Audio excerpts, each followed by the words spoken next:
பணாமங்கள்லாம் இருக்க அந்த சிரசுகளே இவனுக்கு ஒரு நாட்டிய ரங்கம் ஆகிட்டான். அதுதான் அந்த ஸ்டேஜ் டான்ஸ்ல இருக்கு. சரி, இந்த நடம் பயில்றதுக்கு மிருதங்கம் வேணுமே. என்னன்னா அந்த அலைகள் தரங்கங்கள்லாம் இருக்கு, அது அழகா இவனுடைய நாட்டியத்துக்கு ஏற்ற மாதிரி மிருதங்க நாதம் ஆயிட்டான், லயத்தை கொடுக்குறது.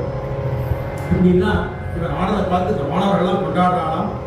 அவன் ஆடின ஆரவதி அப்படிங்கிற ஒரு நாட்டியத்தை அங்க பண்ணி காமிக்கிறான் அப்படின்னு சொல்றான். ஒரு கையால வாழை பிடிச்சுக்கிறான், ஒரு திருவடியால அந்த காளியுடைய சிரசை நன்னா அழுத்திக்கிறான். அந்த அழுத்திருந்து சம்சார சர்ப்பம் என்னும் இந்த ஒரு பெரிய சர்ப்பத்திலேருந்து இவர் ஜீவர்களை காப்பாற்றணுங்கிற ஒரு சங்கல்பத்தை எடுத்துட்டு இந்த நர்த்தனத்தை போட்டு காமிக்கிறானாம் கண்ணன். ரொம்ப எப்படி அந்த நர்த்தனம் வந்ததுங்கிறது சுவாமி தேசியம் காமிக்கிறார். லீலா பதச்சரண லீலா